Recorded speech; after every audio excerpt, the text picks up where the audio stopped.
안녕하십니까. 한국교회를 논하다 임용택 목사입니다.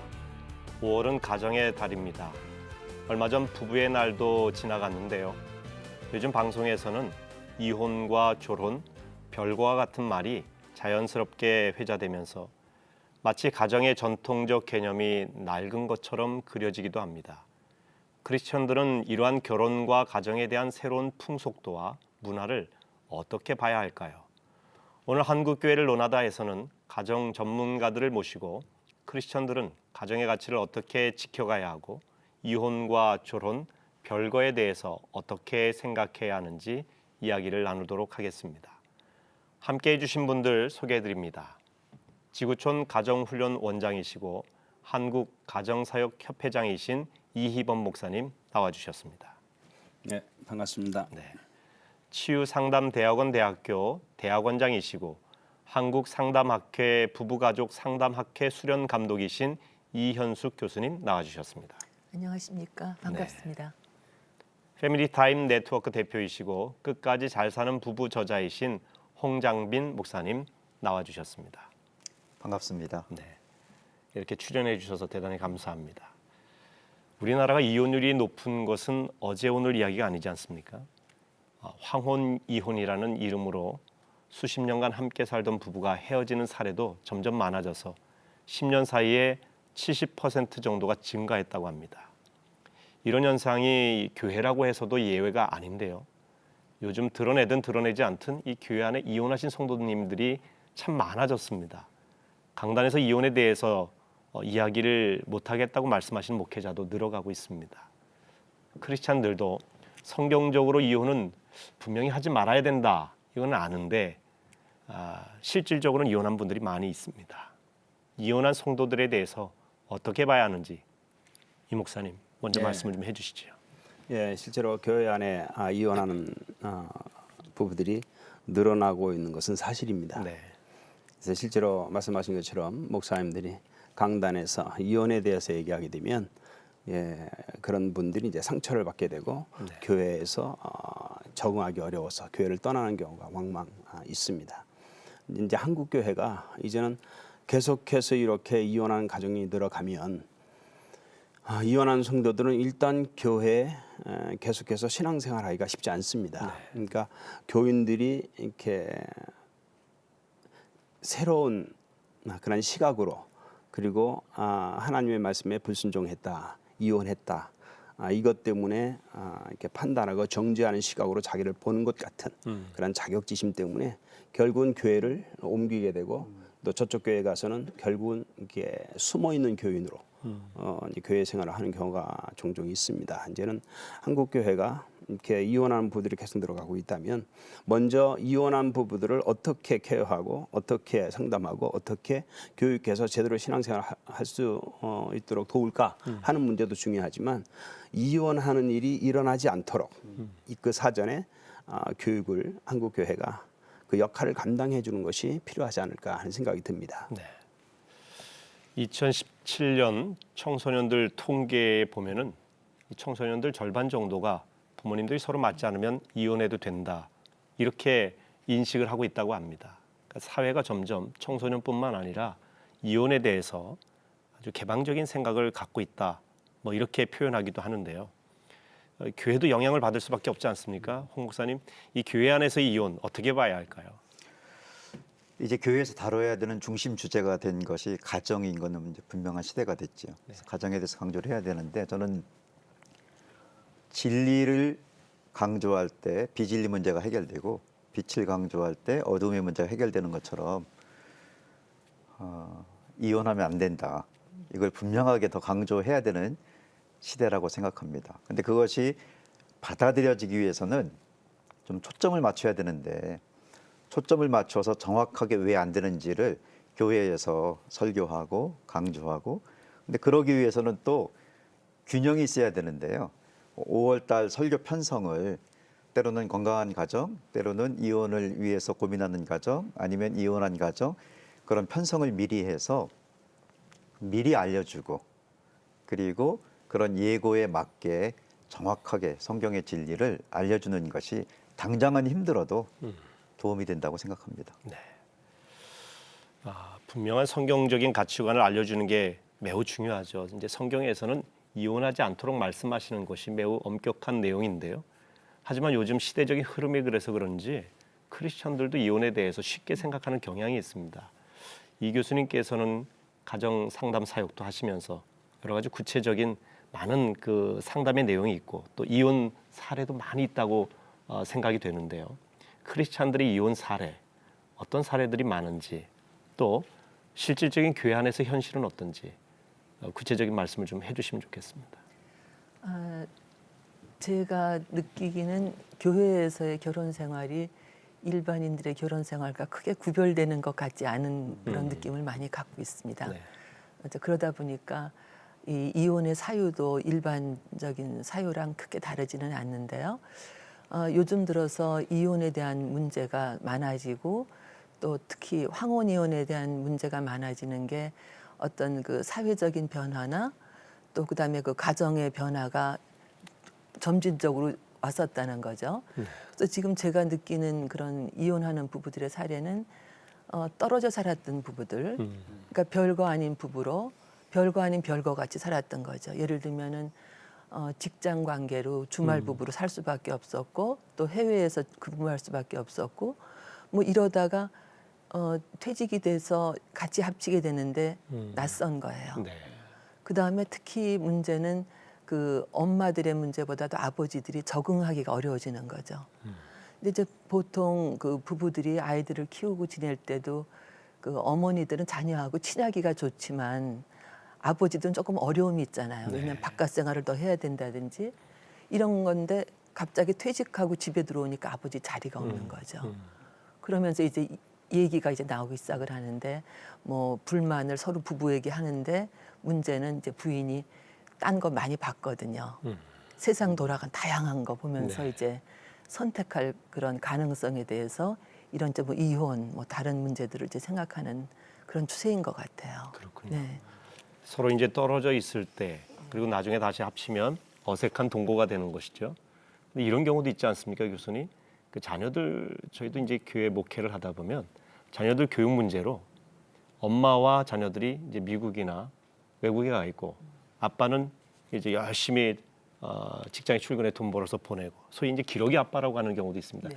그런 경우에 나중에 갈등이 일어나고 부부간에 어려움이 생기는 경우도 있던데요. 그런 것 사례도 같습니다. 있습니까? 네. 네. 그러니까 부부는 말하자면 같이 살면서 어려움도 서로 부딪혀가면서 깎이면서 서로 닮아가면서 또 미워도 하고 사랑도 하고 이래야 되는데 뭐 어떻게 보면 처음에는 편리해서 좋았을 수도 있겠어요. 뭐 아이들을 보낸다 따라서 뭐 기러기 부부로 산다든지 아니면 주말 부부.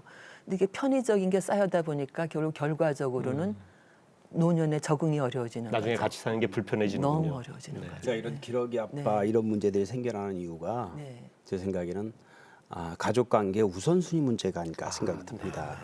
우선순위 문제가. 네.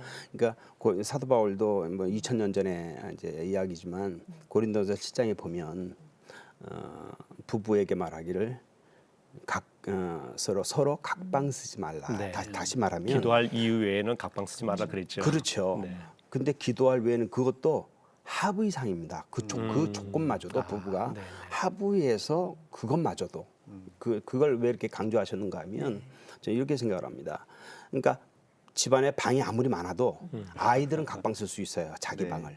부부는 안 된다는 겁니다. 그렇게 말씀하신 이유가 뭘까? 저는 우리 시스템 자체가 기러기 아빠는 자녀 중심으로 부부가 살아서 그렇다고 봅니다. 부부 중심이 아니라 이제 이제는 우리 기독교 우리 한국 교회 안에 자녀 중심 그러니까 자녀 중심보다는 부부가 부부 중심이 우선되는 그냥 유교 문화는 부모 중심이었고 2순위가 자녀 중심이었고 3순위에 가서 부부 중심이었습니다. 그렇죠. 네. 그래서 굉장히 병적인 현상이 가정 안에서 많이 일어났는데 이제는 우리 한국 교회가 이 시스템 바뀌어야 된다고 봅니다. 1순위가 부부. 네. 그러면 이런 문제가 아마 해결될 거라 생각이 들어요. 좋은 부부를 강조해야죠. 그렇죠. 좋은 부모가 2순위가 되고, 네. 예, 이 순서 문제가 좀 해결되지 않을까 하는 생각이 듭니다. 교회 안에서 이제 부부 관계의 중요성도 강조하고 그래서 이혼도 엄격히 안 하도록 하는 것이 원칙이겠죠. 네. 그렇지만 예외적으로 부부 사이에 갈등이 생기고 이혼하는 부부가 많은 것이 교회 안에도 사실이지 않습니까? 네. 그러다 보니까 그분들에게 상처를 주지 않기 위해서 여러 가지 메시지도 주위에서 전해야 되는 것, 또 여러 가지 프로그램도 마련해야 되는데요. 그렇지 않을 경우에 떠나거나 교회 적응을 어려워하는 부분들이 참 많이 있습니다. 성경적으로 그런 분들이 묻습니다. 성경에 대해서 이혼에 대해서 꼭 하지 말라고 한 것은 아니지 않냐, 예외적인 규정도 있지 않느냐라고 이야기하기도 합니다. 이런 부분들, 이런 말씀들을 어떻게 적용해야 되는지 우리 이 교수님 말씀을 좀 해주시죠 먼저. 그 사회 현상 뭐 또 그다음에 저희가 이제 생겨난 문제들에 대해서 또 대처해 주는 것도 또 목회의 역할이라고 생각이 되는데요. 이혼한 부부가 많아지면은 또 재혼하는 부부들이 많아질 거라고요. 네. 그러면은 이 문제가 그러면은 예전 같으면 우리 수명이 그저 60, 70인 세대가 얼마 안 됐잖아요. 그런데 이미 이제는 우리는 100세 시대를 살다 보니까 이제는 사별을 해도 재혼으로 가게 되는 거죠. 이제 그것이 허용되는 입장이고, 그러니까 어떻게 보면은 이제 정상적인 가족이다 하는 이런 개념이 지금은 참 우리가 그걸 좀 넓혀야 될 때가 된 것도 같아요. 뭐 이혼을 원해서는 아니지만 하고 났는데 그러나 혼자 사는 것보다는 같이 살면서 하는 그런 가족에 대해서, 그러니까 우리 교인들이나 또 서로 이런 다양한 이런 부부의 모습들에 대해서 마음을 넓힐 필요가 있지 않겠나 생각을 해봅니다. 네. 네. 우리 이 교수님 이혼과 재혼에 대해서 말씀하셨는데 홍 목사님, 이 이혼하고 재혼한 분들이 회복되는 게 중요하지 않습니까? 교회는 공동체니까. 예. 네. 교회가 어떤 역할을 해야 될까요? 저는 두 가지로 나눠야 된다고 생각하는데요. 이제 이혼, 우리가 분명하게 진리를 가르쳐서 이혼하지 마라 가르치는 것도 있지만은 이혼하고 어려움을 겪는 분들을 어떻게 도와줄 것인가도 중요하겠지요. 그래서 그들을 좀 따뜻하게 맞이하고 마치 로뎀 나무 밑에 있는 엘리야처럼 예전에는 그렇게 잘하더니 왜 지금 쓰러져 있느냐, 네네. 그렇게 강조하지 말고 부드럽게 또 일어나서도 도와주는 것도 물론 있지만 그렇게 하면서 동시에 이혼은 해결 방법이 아니다. 선택일지 몰라도 좋은 해결 방법만은 아니다. 이걸 이 위기를 견디고 조금만 더 넘어가면은 오히려 더 하나님의 도우심으로 잘 해결할 수 있다는 걸 알려주는 게 좋은데요. 그 이유 중에 하나가 저는 결과를 보면 지금 이혼 자녀가 결혼을 앞둔 시대가 됐어요. 한국에서. 제가 그들을 참 많이 만나거든요. 예. 결혼에 대한 두려움, 그리고 자신감이 없고 힘들고 부모님에 대한 존경도가 떨어지기도 하고, 그러니까 많은 문제를 볼 때, 그리고 이혼한 분들이 후회하고 아쉬워하는 분들이 정말 많습니다. 10년 정도만 지나면은 20년. 그래서 미리 예상 당장은 힘들지만 한 번 더 기도하면서 하나님을 믿고 의지하면서 그 순간을 넘기는 것이 중요하다고 생각합니다. 그렇군요. 아까 이제 성경적인 해답을 제가 이제 여쭤봤는데요. 네. 이 목사님, 성경에서 무조건 이혼하지 말라라고만 절대적으로 돼 있는 게 아니라 성도들은 그런 질문을 합니다. 이혼 증서를 모세는 내주라고도 했고 예수님도 그 말씀을 하셨다. 이혼할 수밖에 없는 상황도 있다. 이렇게 하면서 과연 성경적으로는 어떤 말씀을 우리가 적용할 수 있는지 이혼에 대해서 구체적인 답을 달라고 그러는 경우도 있습니다. 네, 그런 요구가 많죠. 네. 또 거기에 대한 그 궁금증이 많습니다, 성도들이. 네. 일단 예수님께서 하신 말씀을 보면 사복음서에 마태복음 보면 이혼 당한 여자에게 장가드는 자도 간음함이라. 근데 이 말씀이 지금 가장 큰 이제 해석에 이제 문제가 있는데 그러면 재혼은 이건 간음이구나. 네. 이렇게 실제로 해석하는 분들도 많습니다. 근데 이것은 조금 오류가 있다고 생각이 드는데 저는 예수님의 그 말씀은 그렇게까지 막 말씀하신 것은, 그러니까 재혼하는 것은 결국 간음하는 것이니까 그러니까 아예 이혼하지 말아라. 이런 말씀으로 해석해야 된다고 생각이 들고요. 그래서 사도 바울은 그러나 예외를 뒀어요. 배우자의 부정. 그러니까 간음 있을 경우는 그 상처를 갖고 고통을 갖고 살아가는 기보다는 차라리 헤어져서 혼자 하는 것이 낫다라고 그렇게 말씀하시라고 보는데, 근데 저는 좀 이렇게 말씀을 좀 드리고 싶어요. 일단 이혼은 성경에서 또 우리 그리스도인의 그 신앙적인 양심에서는 이건 아니라고 봅니다. 그러나 일단 어쩔 수 없이 저도 상담하다 보면 제가 목사니까 또 가정사역자니까 이혼 안 하게 하려고 교육하고 상담하고 뭐 지도하지만 저도 이제 해보니까 필드에서 보니까 이 부분은 이혼시켜야 되겠다 하는 부부도 그런 경우도 있습니다. 가끔 만납니다. 그러니까 성경에서 말씀하는 양심에 화인 맞은 사람이 이런 경우구나. 다시 말하면 이 부부는 계속 살다가는 둘 중에 한 사람 죽겠다. 라고 판단이 될 때가 있습니다. 그땐 목사지만 어쩔 수 없이 이건 교육을 통해서 바꿔놔야 되는데 이거 그렇게 될 사람이 아닌 경우는 어쩔 수 없이 이것은 이렇게 가다가는 이건 가정 깨지는 건 둘째치고 이건 둘 다 이것은 굉장히 큰 고통 속에 살게 될 것 같습니다라고 어쩔 수 없이 이야기할 때가 있습니다. 그런 예외적인 경우도 있다라고 하는 것은 좀 말씀을 드리고 싶어요. 네. 이혼을 합리화시킨다는 것이 아니라 네. 정말 생명의 위협이 오거나 네. 도저히 감당할 수 없는 가정의 상황도 있다는 그런 말씀이시지 않습니까? 그렇죠. 같이 사는 것보다 헤어지는 게 오히려 덜 고통스러운 경우도 있을 수 있다라고 하는 것은 말씀을 드리고 싶어요. 목사님은 가정사역 하시면서 이혼을 막는 일에 굉장히 좀 여러 가지로 힘쓰고 계신 걸로 알고 있습니다. 법적인 제도도 필요하다고 주장까지 하셨는데 네. 어떤 내용인지 좀 말씀해 주시죠.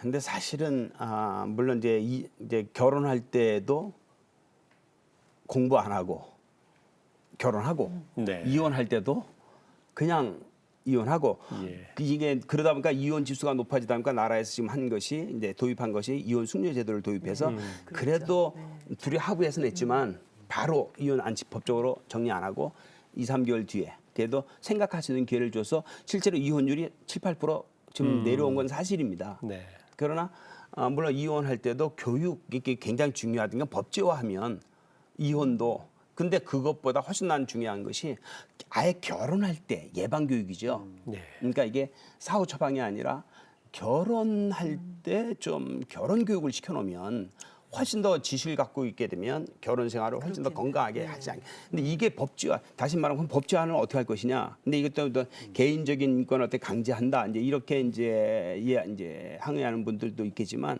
실제로 제가 이제 결혼 예비 학교 때 아이한테 묻는 게 있습니다. 너 운전면허증 땄냐? 땄습니다. 어떻게 땄냐? 그럼 뭐가 좀 등록해서 공부해서 땄습니다. 그러면 자동차 운전 면허증 따는 거하고 결혼하고 어느 게 더 중요하니? 그러면 애들이 웃어요.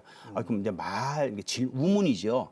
당연히 결혼이 중요하죠. 야, 그러면 정부에서 18세가 됐다고 다 운전면허증 준다면 어떻게 되겠냐? 이게 다 사고 내지 않겠느냐? 근데 그보다 훨씬 중요한 그렇죠. 결혼을 나이가 됐다고 해서 그냥 해. 이게 훨씬 더 심각한. 애들이 그때 심각해져요. 그래서 사실은 인생의 가장 중요한 결혼을 그냥 하지 못하도록. 그래서 혼인신고할 때 결혼 예비학교 수료증이 첨부돼야. 그래야 혼인신고가 될 수 있도록 하면 모든 아주 이제 좋은 제도입니다. 교회 안에서는 할 수 있겠네요. 교회 안에서도 그렇고 실제로 타종교에서도 이건 결혼 문제니까 이건 국민들의 건강한 가정을 지키는 문제니까 일반 또 이제 기관에서도 국가 기관에서도 어느 기관에서 가서 가장 기본적인 하나님이 교육을 창조하신 받고 남자와 여자의 성적인 차이, 네. 대화의 차이, 생적인 차이, 뭐 어떤 정서적인 차이, 기본적인 교육만 받고 결혼해도 난 이런 이혼 문제를 많이 막을 대폭 줄일 수 수 있다. 있다고 생각이 듭니다. 네, 그런 부분을 좀 제안하고 싶어요. 서로 남녀가 결혼하면 배우자라고 하잖아요. 그런 의미에서 서로 남자를 배우자, 여자를 배우자. 배우자를 배우자. 네, 배우자를 배우자. 그래서 배우자라고 하지 않나 하는 그런 생각도 해봅니다. 맞습니다. 네, 이제 조론에 대해서 좀 이야기를 나누었으면 좋겠는데요. 조론이라는 표현이 많이 회자되는 표현이 아닌데 요즘 방송에서 나오면서 굉장히 사람들에게 익숙한 단어가 되어 있습니다. 이 조론 문화, 결혼을 졸업한다 이런 뜻인데요. 이혼을 막기 위한 방편으로 각자의 삶을 인정하면서 독립적으로 살아간다 그런 의미인데 한 연예인이 이야기를 하면서 국민들에게도 많이 조론이라는 표현이 인식이 되고 있습니다. 그런데 이 조론이라는 표현이 우리 기독교적인 가치관에서 봤을 때는 어떤가 한번 생각해 볼 필요가 있을 것 같습니다. 홍 목사님 어떻습니까? 제가 쓴 책 제목이 끝까지 잘 사는 부부입니다. 네. 끝까지 잘 살 나왔네요. 수가 있습니다. 그런데 나왔네. 어떻게 하면 잘 살 수 있냐면요. 조금 전에 목사님 말씀한 것처럼 배워야 합니다. 네. 배우지 않고 하면 안 되는 거고요. 그 다음에 위기를 겪거나 아니면은 이제 뭐 이혼도 마찬가지인데 결혼에 대해서 고민할 때 좀 더 진리를 알려준다는 거는 좀 더 정확한 초점을 맞추는 거는 어떤 게 있냐면은 원인이 어디 있는가.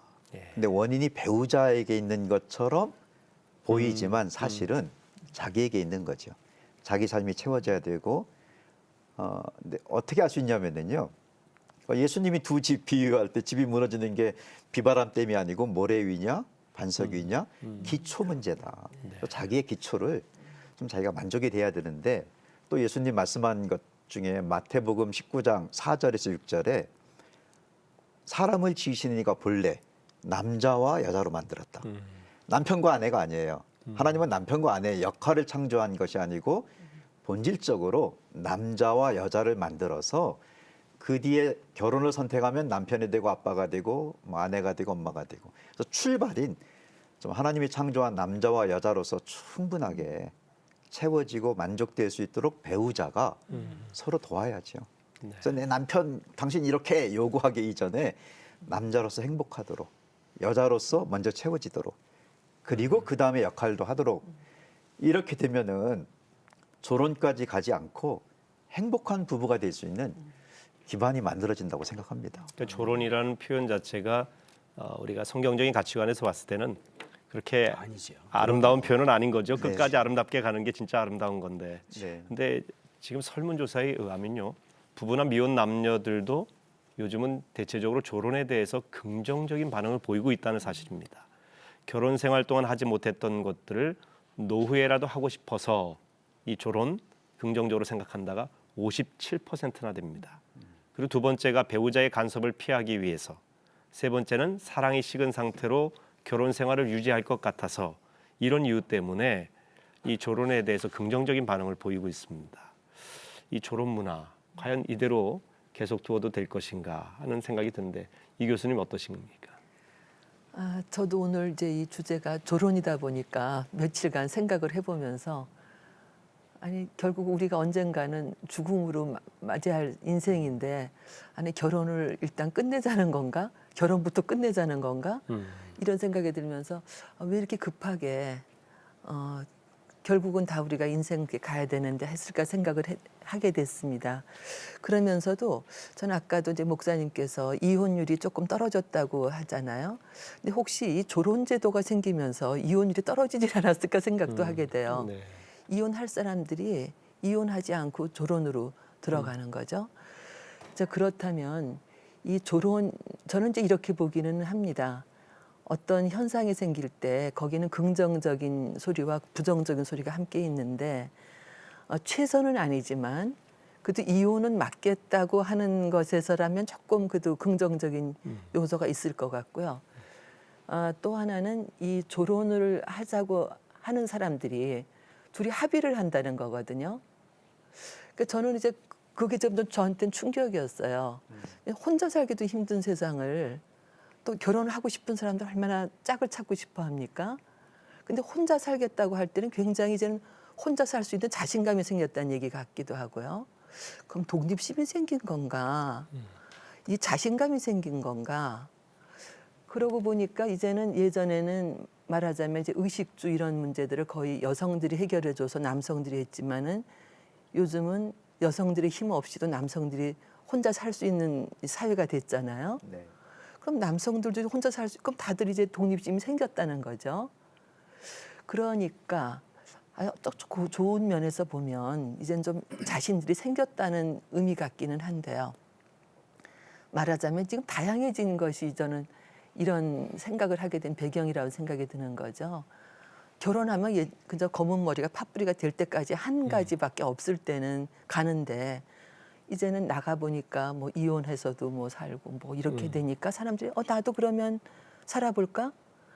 근데 지금 제가 조론에 대해서 생각하다 보니까 이미 조론으로 산 부부들이 꽤 있었다는 걸 제가 알게 된 거죠. 그런 단어를 사용하지 않았지만 않았지만요. 실제적으로 그러니까 이제 부부들이 살아가는 이게 그 주기를 보면은 저는 이렇게 생각해요. 부부들의 삶에 아까 남자와 여자로 만들었지만 남편과 아내가 되는 순간부터 자녀를 낳아서 키우는 굉장히 중요한 역할을 하게 되잖아요. 그러니까 자녀를 그러니까 결혼하기 전에 한 과정. 그다음에 2단계가 결혼해서 자녀를 낳아서 보내는 과정. 대충 그렇게 되면 한 50대고 60대거든요. 근데 그 다음에 예전에는 여기서 이제 끝이 났는데 이제는 이제 수명이 연장되니까 나 뭔가 이제 새롭게 살아보고 싶다는 마음도 생긴 거 아닐까 생각하게 됩니다. 결혼이 법적으로는 부부지만 실제적으로는 부부가 아니라고 하는 이야기 아니겠습니까? 그렇죠. 어떻게 보면 이상적으로 들리기도 하는데 그래서 매력 있게 세상 분들은 생각도 하는데 엄밀히 말하면 우리 신앙적으로는 그렇게 되어서는 안 되는데요. 그렇죠. 이 목사님 무슨 대안이 있겠습니까? 일단 좀 대안을 말씀드리기 전에 우리 이 교수님 말씀에 조금 덧붙여서 좀 말씀드리고 싶은 게 있는데 난 이건 근본적인 문제라고 생각이 듭니다. 네. 이 결혼이나 유혼 문제는. 네. 근데 아까 이제 목사님 이제 멘트 하셨던 것처럼 사랑이 식어서 결혼한다 그랬거든요. 근데 과연 정말 사랑이 식었을까? 난 이 부분을 좀 다루고 싶어요. 다시 말하면 이혼하는 문제도 결혼이라고는 결국은 이렇게 연결되고 싶지 않다. 관계하고 싶지 않다. 이제는 당신으로부터 나 독립하고 싶다. 이 말은 구속. 지금까지는 이제 결혼이 구속, 속박, 막 이런 개념에서 아마 그렇게 고통스러운 이제 결혼 생활을 하다 보니까 여기서부터 이제 자유하고 싶다. 이것이 이제 결혼이라는 말이 나오지 않았나 싶어요. 근데 이것은 제가 볼 때는 사랑이 식은 게 아니라 사랑이 식어서 그렇게 된 게 아니라 저는 처음부터 사랑하지 않고 결혼했다. 나 이걸 말씀드리고 제가 이제 필드에서 많은 부부들 상담을 하다 보니까 실제로 사랑해서 결혼한다고 말은 하지만 결혼에서 가장 큰 착각은 내가 이 사람을 사랑해서 결혼했다는 착각이라고 저는 말씀드리고 싶어요. 다시 말하면 왜 결혼이 나오고 왜 이혼이 나오느냐? 처음부터 사랑해서 결혼하지 않았기 때문이죠. 출발선의 문제가 출발선의 문제죠. 네. 그러니까 이런 교육이 안 된 거 쉽게 말하면 하나님께서 아담이 창세기 2장 18절에 보면 사람이 독처하는 것이 좋지 못하다. 그렇죠. 근데 하나님 그렇게 생각하시단 말이에요. 그러니까 내가 저를 내가 돕는 배필을 여기서 나는 불쌍이라는 단어가 나왔다고 생각이 들어요. 네. 불쌍하다라고 하는 말은 쌍이 아닌 게 불쌍이거든요. 그러니까 아담이 홀로 있는 게 불쌍이기 때문에 짝을 져서 쌍을 이루신 이게 결혼인데 지금 결혼한다는 얘기는 다시 불쌍한 존재로 가겠다는 얘기거든요. 이건 하나님의 의도와는 이건 반하는 거지요. 그런데 처음에 그러니까 왜 이혼하려고 하십니까? 이제는 사랑 얘기하지도 마십시오. 이제 지긋지긋합니다. 네. 그럼 처음부터 결혼하지 말았어야지요. 왜 사랑하지도 않는 사람을 왜 결혼하셨습니까? 그러면 이제 부부들이 하는 말이 뭔가 하면 그때는 사랑했지요. 그러니까 결혼할 때는 사랑했대요. 그때 제가 이제 드릴 수 있는 말이 당연히 착각하고 있습니다. 성경은 사랑의 속성에서 말할 때 성경은 첫 번째 속성이 뭐죠? 사랑은 영원히 변치 아니함이에요. 오래 참고. 사랑은 변하지 않습니다. 변하지 않아요. 근데 이분은 결혼할 때는 사랑했는데 지금 사랑하지 않는데 변한 게 아니라 말은 바로 이죠. 처음부터 사랑하지 않았기 때문에 이런 졸업 문제, 결혼의 고통 문제, 그리고 이 졸업 문제가 나오는 거죠. 저는 이 시작할 때 사랑으로 결혼하게 만드는 일이 무엇보다도 한국 교회가 면허증을 주고 운전하는 것처럼. 그럼요. 네.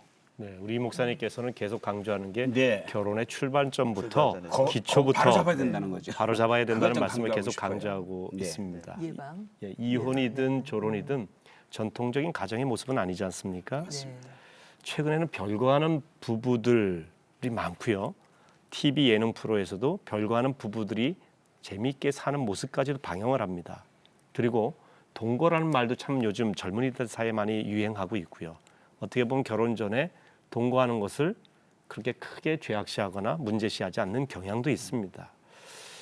전통적인 그 가정관, 기독교적인 가정관과는 좀 사뭇 다른 모습인데 이럴 때 우리가 전통적이고 건강한 가정의 모습을 좀 더 확산시켜야 되리라 생각이 되는데 이 교수님 이 부분에 대해서 좀 말씀해 주시죠. 이제 요즘 조금 전에 그 조론이라는 말도 사실 이제 미디어의 힘으로 이렇게 많이 확산된 것 같아요. 그런 네. 현상들이 있었지만 그러니까 미디어의 힘이 엄청난 건 사실인 것 같은데 이런 느낌은 또 들더군요. 미디어에서 좀 앞서간다 했는데 얼마 후에는 사회가 다 따라가고 있는 이런 것들을 보면 앞서가는 것도 있다고 생각하는데 이런 별거나 동거나 이런 것들이 그 미디어의 힘을 타고 이렇게 뭔가 지금 하는데 이것은 말하자면 이제 현대 사회의 모습, 그 인스턴트. 그러니까 사랑도 이제는 퍼머넌트, 영원한 사랑이 아니라 인스턴트 사랑을 사람들이 추구한다는 말이 사회적으로 이제 그 뭐랄까 세상이 넓어지다 보니까 다니는 곳 뭐 많고 또 하나는 이제 거기에 따라오는 게 이제 편의주의. 아까도 이제 그 뭐 자녀 교육이라든지 이런 것도 편의주의에 인해서 부부가 떨어져 지내다 보니까 서로가 같이 적응할 시간이 없었던 이런 문제들이요. 이제 그러다 보니까 아까도 그 사랑 말씀을 하셨는데 사랑을 익힐 시간들을 못 갖고 사는 것 맞습니다. 같아요. 결혼한 다음에도. 네. 사랑 갖고 가야 되고 또 어떻게 보면은 그 사랑이라는 게 보통 아까 사랑이 식었습니다가 사실은 사랑 맛이 달라졌다는 옛날에 초기에는 그게 사랑이 사탕 맛인 줄 알지만 그 예전에 구상 시인의 시를 보면은 사랑이 된장 맛이라는 거거든요. 근데 된장 맛은 사랑이 아니라고 생각하는 거죠. 그러니까 이제 깊어져 가야 그 어떤 사랑의 맛을 알 텐데 깊어지기 전에 지금 이런 그 별거라든지 이런 형태 또 동거하는 부부들 또 동거에 대해서 연구한 분들 얘기를 들어보니까 뭐 말은 그렇게 하죠. 이혼의 위험성을 줄인다. 근데 동거를 하게 되면 그만큼 내가 헌신을 안 하게 되죠. 그래서 우리가 결혼식을 한다든지 사람들에게 알린다든지 하는 게 그만큼 우리가 책임을 갖고 하겠다고 하는 우리 마음을 투자하는 거잖아요. 그러니까 이렇게 되니까 결혼의 문화가 상당히 약해질 것이고 마음이 이제 뜨는 거죠. 그러니까 우리 저 영성이라는 거는 이렇게 뿌리를 내려야 영성이라고 생각하는데 하나님께로 가까이 하는 이런 것이 기독교적인 가정관에는 상당히 좀 어려움을 주고 있다고 생각해요. 그렇군요. 네. 결혼이 사탕 맛이 아니라 된장 맛이다. 이 표현이 마음에 많이 와닿습니다. 사탕처럼 달콤하고 달콤한 것만 그런데 아니다. 쉽게 사라지는 그런 사탕 맛이 아니라 깊은 맛이 있다. 공감이 가는데요.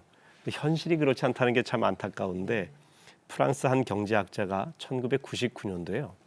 2030년이 되면 결혼 제도가 사라지고 90%가 동거로 바뀔 것이다. 이런 이야기를 했습니다.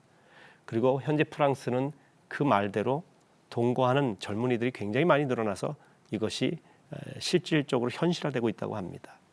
요즘 젊은 세대 동거 자연스럽게 받아들이는 경향이 있는데요. 심지어 크리스찬 젊은이들까지도요. 이 목사님 어떻게 이 부분에 대해서 좀 대처를 해야 될까요? 저도 그 TV를 시청하다가 우리나라의 아주 초대형 가수죠. 자기 딸하고 출연해서 생방송인데도 불구하고 딸의 결혼 이야기를 할 때 그 어머니께서 더군다나 참으로 대한민국 많은 팬들 갖고 계신 그 어르신께서 난 내 딸이 동거하다가 결혼하길 원한다 공개적으로 그래서 사실 이슈가 됐던 그 기억이 납니다. 근데 아이들이 우리 젊은 아이들이 동거하는 그 이유를 좀 생각을 해봐야 되지 않을까 싶어요. 저는 이렇게 생각을 하고 첫째는 부모의 결혼 생활에 행복하지 않았다. 네.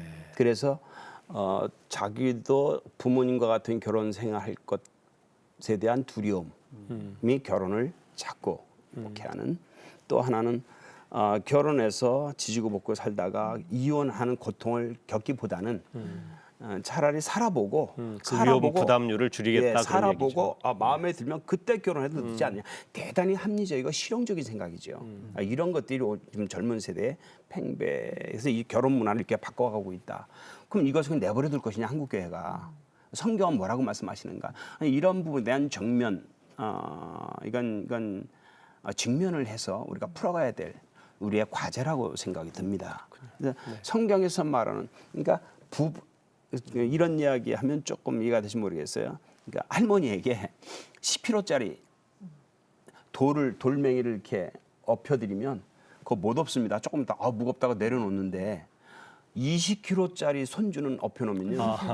어머니 그거 무거워요. 내려놓으면 아예 안 무겁다 그러시거든요. 난 이건 사랑의 차이. 사랑의 힘이거든요. 그러니까 부부가 사랑으로 결혼하면 이 모든 문제는 해결된다고 봅니다. 정말 행복할 수 있거든요. 근데 부부가 사랑 없이 결혼해서 전 젊은이한테 그런 얘기해요. 저도 동의합니다. 너 사랑해서 결혼했냐? 네. 거짓말하지 마라. 막 당황해요. 저도 그렇습니다만은 아마 목사님도 그랬을걸요. 결혼에 하는 많은 분들이 결혼하는 첫 번째 이유가 이용해 먹기 위해서 결혼한다. 너를 통해서 행복하려고, 너를 통해서 내가 안정돼, 너를 통해서 내가 즐거운 인생. 근데 결혼했는데 그걸 안 줘? 뚜껑 열리죠. 그래서 갈등이 가고 결혼도 나오고 이혼도 나오고 이렇지 않나 싶어요. 이 동거 문제에 대해서도 홍 목사님 하실 말씀이 있으실 것 같은데. 저는요.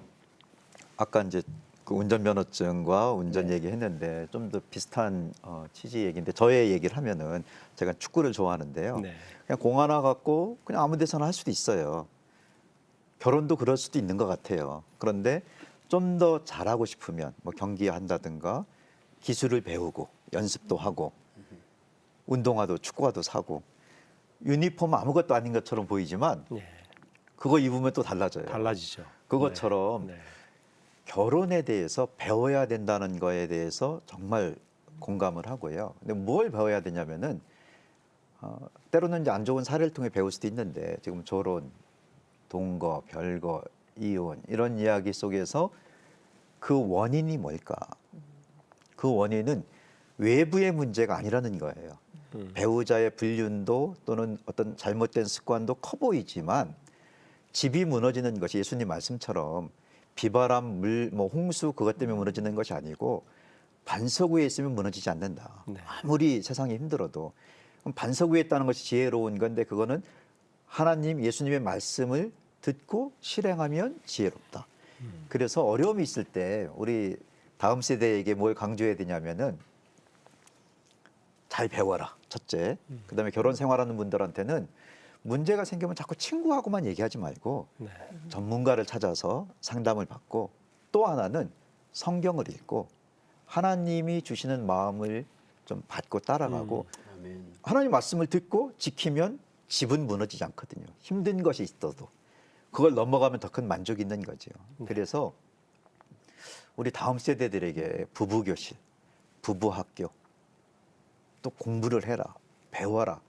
이게 얼마나 중요한 것인데 이것을 교회가 하나님 말씀을 기반으로 더 많이 강조해야 된다고 생각합니다. 네. 바뀌어가는 세상의 가정 문화 가운데서요.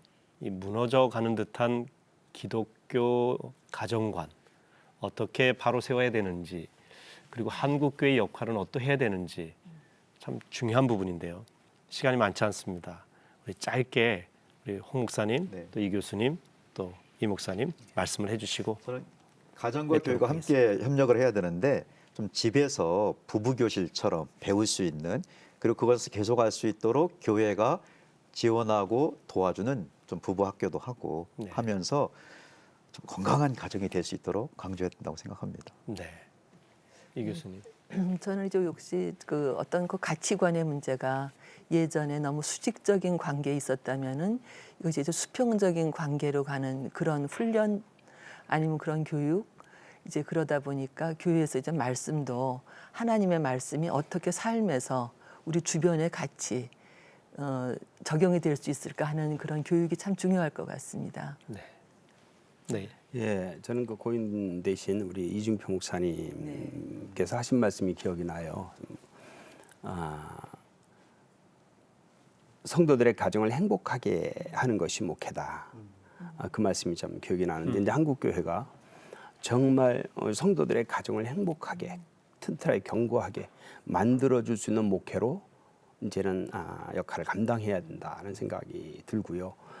그리고 호세아가 말씀하셨던 것처럼 지식이 없으므로 백성이 망하는도다라고 한 말씀은 하나님에 대한 지식만이 아니라 이 결혼에 대한 지식도 가질 때 결혼은 행복할 수 있다. 어쨌든 이런 말씀을 드리고 싶어요. 미국의 3대 자동차 회사가 있는데 네. 포드 자동차의 설립자 헨리 포드가 83세 운명할 때 많은 기자들이 와서 마지막 인터뷰할 때 그런 얘기를 했다고 그래요. 유명한 일한테 한 기자가 그렇게 물었다고 그러죠. 회장님은 평생을 자동차를 위해서 사셨는데 자기 자식만큼이나 자동차를 사랑하셨는데 다시 태어나신다면 또 자동차 회사를 하시겠습니까? 그렇게 질문했다고 그래요. 네. 그때 헨리 포드가 이런 말을 했다고 그래요. 내가 다시 태어나서 지금의 이 여인과 다시 살 수만 있다면 나는 무슨 일을 해도 관계없어. 할 수 있다. 그때 미국 국민들은 헨리 포드가 재벌이라 자동차 왕이라 행복했던 삶이 아니라 헨리 포드는 자기 아내와 동반자로 평생을 그래서 행복했구나. 이것을 알아차렸다는 거죠. 일을 할 수 있는 동력이 거기서 나온 거네요. 그렇죠. 근데 이 부분 우리가 좀 이렇게 새겨야 될 것 같아요. 이제 저도 이제 결혼 생활 하지만 저도 제 아내가 너무 힘들었는데, 그래서 이제 가정생활가 됐는데 제 부부 문제 해결하려다 보니까 여기까지 왔는데, 아내하고 하나가 되니까 이렇게 행복할 수 있는데. 그래서 이 부분을 놓치고 결혼한다. 이런 부분은 전 참 아쉽고 안타깝고 그래서 참 전 국민들을 대상으로 이건 교육해야 된다. 이건 다시 한번 강조를 하고 싶습니다. 헨리 포드 이야기를 하시니까 기억나는 이야기가 있는데 저택을 지어놓고 많은 사람 초청했는데 생각보다 작은 저택이라 사람들이 물었다고 하죠. 헨리 포드에게 회장님이신데 큰 집 짓지 왜 이렇게 작은 집을 지으셨습니까? 그러니까 하우스가 중요한 게 아니라 홈이 중요한 겁니다. 아멘. 그런 이야기를 헨리 포드가 했다는 이야기가 기억이 납니다. 네. 그렇습니다. 우리가 하우스, 집 크기가 중요한 게 아니라 그 안에 있는 가정이 정말 중요한데 오늘 세 분을 모시고 가정에 관한 귀한 말씀 함께 나누었습니다. 요즘 시대에 이 결혼, 또 별거, 동거, 이혼 참 아픈 표현들인데요. 건강한 가정이 세워지기 위해서 수고하시는 우리 세 분 교수님과 두 분 목사님에게 하나님의 은혜 늘 함께 하시기를 바랍니다. 고맙습니다. 네. 오늘 한국교회를 논하다에서는 요즘 새롭게 불고 있는 결혼과 별거는 물론이고 점점 증가하는 이혼에 대해서 어떻게 바라봐야 하고 성경적 가정을 어떻게 세워가야 하는지 이야기를 나눠봤습니다. 가장 흔한 주례사 중에 검은 머리 팥불이 될 때까지 서로를 아끼고 사랑하라 이 주례사가 있죠. 이 말이 이 시대에 더 필요한 미덕이 됐습니다. 하나님께서 한 몸으로 만들어 주신 부부를 사람이 나눌 수 없다고 하지 않았습니까? 검은 머리 팥불이 될 때까지 하나님의 사랑 안에서 서로 용납하고 희생하고 이해한다면 하나님께서 세우신 가정을 지킬 수 있을 것입니다. 오늘 한국교회를 논하다 여기서 마치겠습니다. 함께해 주신 여러분 대단히 감사합니다.